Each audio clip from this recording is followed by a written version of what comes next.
ഈ പടം കണ്ടിട്ടുള്ളതാണോ? ഏയ്, നല്ല സാധനമാ. ഓ, ആര് പടം കാണുന്നു? വല്ലപ്പോഴും ടി വിയിൽ ഒരെണ്ണം കണ്ടാലായി. ചേട്ടന് പണ്ട് സിനിമ എന്ന് പറഞ്ഞ ജ്വരമായിരുന്നല്ലോ. ജ്വരം മാറി ഇപ്പൊ ജലദോഷം പോലും ഇല്ലാത്ത അവസ്ഥയാണ്. ഇനി എത്ര ദിവസം കൂടെ ലീവ്? പിള്ളേരുടെ വെക്കേഷൻ തീരുന്നവരെ വേണേ നിൽക്കാം. LTC പോന്നതാ. ഏതായാലും അമ്മയുടെ പിറന്നാൾ കഴിയുന്നവരെ നിൽക്കണമല്ലോ. അത് കഴിഞ്ഞിട്ട് തീരുമാനിക്കാം എന്ന് പോണമെന്ന്. ഇപ്പോഴീ ലീവ് കിട്ടാൻ ഞാനും കുറെ പാടുപെട്ടു. അമ്മയ്ക്ക് നിർബന്ധമാണെന്ന് പറഞ്ഞാൽ ഷെയ്ഖന്മാർക്ക് മനസ്സിലാവൂ. ഒടുവിൽ ഞാൻ അമ്മയുടെ ഷഷ്ടിപൂർത്തി പിറന്നാളിലോട്ട് ഷിഫ്റ്റ് ചെയ്തു. ഷഷ്ടിപൂർത്തി എന്ന് പറഞ്ഞാൽ ഞാൻ കാനയാ ചേനയാന്നൊക്കെ പറഞ്ഞ അമ്മമാരെ വരട്ടി. അറിഞ്ഞോ? എന്ത് പറഞ്ഞില്ലേ? ഇല്ല. ബാംഗ്ലൂരിൽ ഫ്ലാറ്റ് ഒന്ന് വാങ്ങിച്ചിട്ടിട്ടാ ഒന്നും അറിയാത്ത പോലെ ഇരുന്ന് ചിരിക്കുന്നത്. വാങ്ങിച്ചോ? ഇല്ല ചേട്ടാ, ഈ പെണ്ണുങ്ങളുടെ ഒരുതരം പുളുമാസ് പറിച്ചിട്ടുണ്ടല്ലോ, അത് ഇവക്ക് സ്വല്പം കൂടുതലാ. എന്നെ വെറുതെ അതും പറയണ്ട. വാങ്ങിച്ചെന്നൊന്നും ഞാൻ പറഞ്ഞില്ല. എന്തോ നടന്നിട്ടുണ്ടല്ലോ. അഡ്വാൻസ് കൊടുത്തു, അത്രേ ഉള്ളൂ. ഇനി 3.25 ലക്ഷം രൂപയുടെ എണ്ണ അങ്ങോട്ട് കൊടുത്താലേ വാങ്ങിച്ചു എന്നൊക്കെ പറയാൻ നോക്കുള്ളൂ. ആ, അത്രേ ആയല്ലോ. ഞങ്ങളിതാ 2 കഥാപാത്രങ്ങൾ 19 കൊല്ലമായിട്ട് ബോംബെ കിടന്ന് അധ്വാനിക്കുക. ഇപ്പോഴും ഒരാളുടെ ശമ്പളം അങ്ങനെ മാറ്റി കൊടുക്കുക. ഇത്രയും പോകുന്ന ഒരു ഫ്ലാറ്റിന്റെ വാടക. അതെ, ഞങ്ങൾ പിന്നെ ഇപ്പൊ ഇത് തിരക്കൂട്ടി വാങ്ങിക്കുന്നത് പിള്ളേരുടെ പഠിത്തം നടക്കണമെങ്കിൽ വേറെ മാർഗമില്ലാഞ്ഞിട്ടാ. കുട്ടികളുടെ പഠിത്തം നേരെ ചൊവ്വേ നടക്കണമെങ്കിൽ ഈ നാട്ടിൽ വന്നേ പറ്റത്തുള്ളല്ലോ. അല്ലെങ്കിൽ തന്നെ ഇനി അധികകാലം അവിടെ അങ്ങ് പറ്റിത്തൂങ്ങി കഴിയാനും അവര് സമ്മതിക്കില്ല. ഓരോരുത്തരെയായി സ്മൂത്തായിട്ട് ഇങ്ങ് പറഞ്ഞു വിടുക. എപ്പോ വേണേലും പോരാനുള്ള തയ്യാറെടുപ്പില്ല നമ്മളും. ദേ, ആ ബ്രൗൺ സൂട്ട് കേസ് ഒന്ന് തുറന്നു തരാമോ? എനിക്ക് അതിൽ നിന്നൊരു സാധനം എടുക്കാനുണ്ടായിരുന്നു. അതിന്റെ പൂട്ട് തിരിയുന്നില്ല. ഞാൻ കുറെ ട്രൈ ചെയ്തു.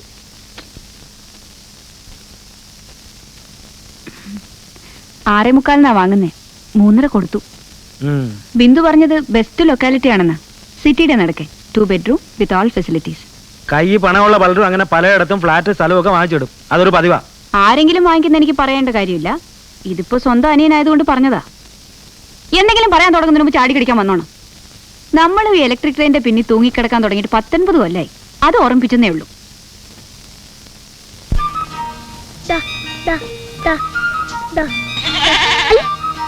അയ്യേ, അവനൊന്നും ചെയ്യില്ല. കൊടുക്ക.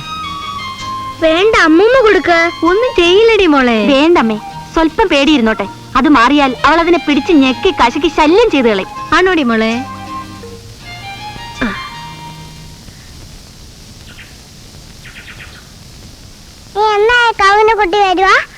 എന്നും നീ ഇങ്ങനെ ചോദിക്കുന്നത് കൊണ്ടാ അവള് വില കൂട്ടി നിൽക്കുന്നത്.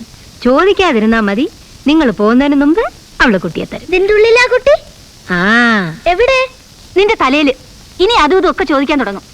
ഓ, ഇങ്ങനെ 2 എണ്ണം മറുപടി പറയാൻ നിന്ന കിളിച്ചതും മുളച്ചതും ഒക്കെ അറിയുന്നവരെ ചോദിച്ചോണ്ടിരിക്കും. എനിക്കിപ്പോ കുട്ടി ഇത്ര ഉണ്ടാവില്ലല്ലേ? അയ്യോ, മതി മതി എൻക്വയറീസ്. നീ ഇതിനിടെ എങ്ങോട്ട് പോയി? ചേച്ചിയെ കാണാൻ പോയായിരുന്നോ? ഇതുവഴിയെ പോയോ? ഓ, ഇതിലേങ്ങ് ഇറങ്ങി. റോഡേ കൂടെ പോയാൽ 100 പയ്യന്മാരെ ഗൾഫിൽ കൊണ്ടുപോകാനുള്ള ആപ്ലിക്കേഷൻസ് വരും. പണ്ടിവര് സ്കൂളിൽ പോണ വഴിയാ. ഇപ്പൊ ആ പഴയ വഴിയെല്ലാം മാറിപ്പോയി അല്ലയോടാ? അത്രയും വീടുകള് കാടുപോട് വെട്ടിമാതിരി. പൊതുലാട്ടിനായിരുന്നാലും പണ്ടായിരുന്നു ഭേദം. തുടങ്ങി. ആളുകൾ വീട് വയ്ക്കാൻ പാടില്ലെന്നാ ഇവിടെ ഒരാളുടെ. നാടിന്റെ ഭംഗി പോകും പോലും. അതവൻ പറയുന്നത് കുറെയൊക്കെ ശരിയാ. നമ്മുടെ കൊട്ടക്കാട്ട് കാവിന്റെ അവിടെയൊക്കെ എന്തു ഭംഗിയായിട്ട് കിടന്നതാ. ഇപ്പൊ അവിടെ കാവുമില്ല, ദേവിയില്ല. 5-6 മഞ്ഞ വീട് മാത്രമുണ്ട്. അതും കണ്ട ജാതിക്കാരുടെ. അമ്മേ, ഇവക്ക് ഇതൊന്നും പറഞ്ഞാൽ മനസ്സിലാവുന്ന ഇനമല്ല. ഇവിടെ നാട് കണ്ടിട്ടുണ്ടോ, കാവ് കണ്ടിട്ടുണ്ടോ? പിന്നെ ഇല്ല. ഞാൻ ആകാശത്തുനിന്ന് പൊട്ടി വീഴല്ലായിരുന്നോ? അമ്മേ, ആവി പിടിക്കാറായി. ഞാനിതാ വന്നു. തിളച്ചെടുക്കുവാ. വന്നെന്ന്. അമ്മ എന്നാ പോയി ആവി പിടിക്ക്. ആ കൊച്ചു അപ്പോഴും വന്ന് വിളിച്ചു. എന്ത് പറ്റി? അറിഞ്ഞില്ലേ? അക്കാര്യത്തിൽ മോനേക്കാൾ അമുക്കിയ അമ്മ. ഒറ്റ വസ്തു ഒറ്റ ആളോട് മിണ്ടത്തില്ല. കഴിഞ്ഞ ആഴ്ച ബാത്റൂമിൽ സ്റ്റൈലായിട്ടൊരു വീഴ്ച അങ്ങ് വീണു കൊടുത്തു. ഭാഗ്യത്തിന് ഫ്രാക്ചർ ഒന്നും ഉണ്ടായില്ല. 2 ദിവസം അനങ്ങാൻ പറ്റിയില്ല. ഇപ്പോഴും നീരുണ്ട്. ആണോ? ഓ, കഴിഞ്ഞ ആഴ്ചയൊന്നും അല്ലടാ, 1 മാസത്തിന് മേലായി. അതാ പത്മാവതി കണിയാട്ടിയെ വിളിച്ചോന്ന് ഒഴിഞ്ഞപ്പോ അങ്ങ് മാറുകയും ചെയ്തു. പിന്നെ ഇപ്പോഴും ആവ് പിടിക്കുന്നേ? അതാ പെണ്ണിന്റെ ഓരോ നിർബന്ധങ്ങള്. ഒന്നുമല്ല, ഞാൻ എപ്പോഴും അവിടെ പറയാറുള്ളതാ, അമ്മ ഇവിടെ തനിച്ചിങ്ങനെ നിർത്തുന്നത് റിസ്ക് ആണെന്ന്. പെട്ടെന്ന് എന്തെങ്കിലും ഒന്ന് വയ്യാതെ വന്നാൽ കിടന്ന് വിളിച്ചാൽ കൂടെ വരാൻ ആരാ ഉള്ളത്? അങ്ങനൊന്നും വരുത്തത്തില്ല. വാ മക്കളെ, വാ.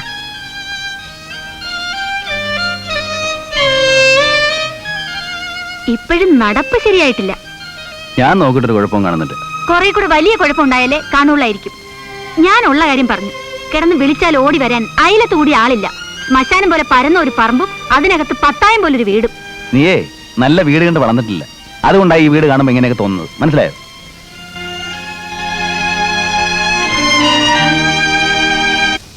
എന്നാ കുഞ്ഞിറങ്ങ്. ഓ, കുഞ്ഞിനിപ്പോയൊരു 3-4 ലാർജും ഒക്കെ അടിച്ച് 2 പാട്ടും പാടി പെമ്പിളേയും കെട്ടിപ്പിടിച്ച് കിടന്ന് സുഖമായിട്ടൊരു ഉറക്കമുണ്ട്. എടോ താനൊക്കെയാടോ ഭാഗ്യവാന്മാര്, പറയാതിരിക്കാൻ പറ്റുകയില്ല. എന്തോന്ന് ഭാഗ്യമെന്ന് ഇദ്ദേഹം പറയുന്നത്? പിള്ളേർ അവിടെ ഇവിടെയും പോയി കിടന്ന് കഷ്ടപ്പെട്ട് കാശ് അയച്ചു തരും. അതിന് അവർക്ക് വേണ്ടി തന്നെ എന്തെങ്കിലും കരുതി വയ്ക്കുന്നു. ഏതായാലും ആയ പ്രായത്തിൽ കരുതി വെച്ച് 3-4 ആമ്പിള്ളേരാണല്ലോ. പെണ്ണായിരുന്നല്ലോ. എന്റെയും ചേട്ടന്റെ ഒക്കെ ഗതി നോക്ക്, അങ്ങനെ പോലും ഒരു സ്കോപ്പില്ല. എല്ലാം ബെമ്മക്കളാ. അവരൊക്കെ നിങ്ങളെ ഇട്ട് പാടുപിടിക്കാതെ നല്ല നല്ല നിലകൾ എത്തിക്കോളൂ. ആ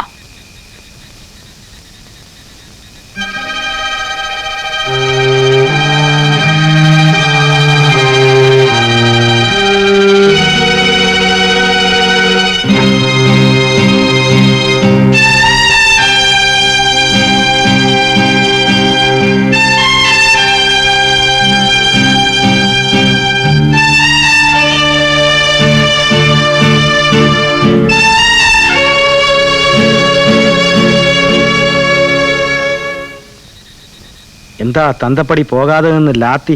ഏയ് ചുമ്മാ പുള്ളി ഓരോന്നിങ്ങനെ വെറുതെ പറഞ്ഞ്. ഞാനൊരു കത്തയച്ചിരുന്നു. ആ കിട്ടി. കിട്ടിയെന്ന് തോന്നി. എങ്ങനെ? ചേട്ടന്റെ മുഖം കണ്ടപ്പോ മനസ്സിലായി. ഇഷ്ടമല്ലെങ്കിൽ ഇഷ്ടമല്ലാന്ന് എഴുതണം, ആണെങ്കിൽ ആണെന്ന്. അഭിപ്രായം അനുവാദമൊക്കെ അറിയാൻ വേണ്ടിയിട്ടാ കത്തെഴുതി. അഭിപ്രായം എന്റേത് എങ്ങനെയായിരിക്കുമെന്ന് ഞാൻ പറയാതെ തന്നെ നിനക്കറിയാം. പിന്നെ അനുവാദത്തിന്റെ കാര്യം, നിന്റെ ഭാഗത്തിൽ കിടക്കുന്ന വസ്തുവും വീടും അതിപ്പോ കൊടുക്കുകയോ കൊടുക്കാതിരിക്കുകയോ എന്നുള്ളത് നിന്റെ ഇഷ്ടമല്ലേ. അതിൽ എന്റെ അനുവാദത്തിന്റെ റെലവൻസ് എവിടെ? റെലവൻസ് ഉണ്ടെന്ന് തോന്നിയിട്ടായിരിക്കുമല്ലോ കത്തെഴുതിയിട്ട് 1 മാസം കാത്തിട്ട് മറുപടി കിട്ടാതെ വന്നപ്പോ വീണ്ടും ഒരു റിമൈൻഡർ കൂടെ അയച്ചത്. വെറുതെ എന്തിനാ മണി ഈ വലിയ വർത്തമാനം പറയുന്നത്? ബാംഗ്ലൂരിൽ ഫ്ലാറ്റിന് അഡ്വാൻസ് കൊടുത്തു എന്ന് കേട്ടപ്പോൾ തന്നെ എനിക്ക് മനസ്സിലായി എന്റെ അനുവാദത്തിന് നീ എന്ത് വില കൊടുത്തിട്ടുണ്ടെന്ന്. ഒരു ഇല്ലന്റിൽ 2 പേര് മറുപടി എഴുതാൻ സമയം കിട്ടാത്ത ആളിനോട് പിന്നെ കമ്മ്യൂണിക്കേറ്റ് ചെയ്യണമെങ്കിൽ നേരിട്ട് ബോംബെ വന്ന് കാണണം. എന്നൊന്നും ഞാൻ പറഞ്ഞില്ലല്ലോ. പിന്നെ ഞാൻ ഒന്നും പറഞ്ഞില്ലല്ലോ, നീയല്ലേ ഇങ്ങോട്ട് കയറി പറയാൻ തുടങ്ങിയത്.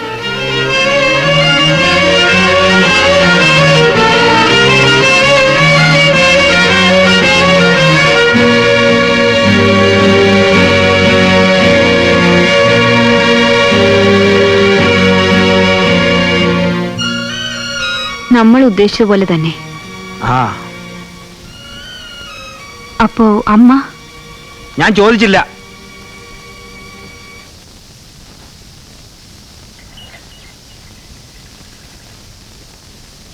ഇത്തരം ക്രോഴ്സ് ആൻഡ് ക്രോഴ്സ് ഓഫ് കുഞ്ഞു മുട്ടകളാണ് പശുവിന്റെ വയറ്റില്. ഡെയിലി ഇങ്ങനെ കുറെ വീതം ഇട്ടുകൊണ്ടിരിക്കും. ഇതിൽ ഏതെങ്കിലും ഒന്ന് വിരിഞ്ഞ് പശുവിന്റെ കുട്ടി പുറത്തു വരും. അതൊന്നും പറയാൻ പറ്റൂല. ദിവസം ഇതിവിടെ വന്ന് കളക്ട് ചെയ്ത് സൂക്ഷിച്ചു വെച്ച് നോക്കണം. ആ തള്ളപ്പശു അറിയാൻ പാടില്ല. ഇല്ല. അതുപോലെ അമ്മൂമ്മ അറിയരുത്. ഇല്ലമ്മേ. എന്നാലും ഇത് കൊണ്ടുപോയി വെച്ചിട്ട് വാ. ആരും അറിയരുത്.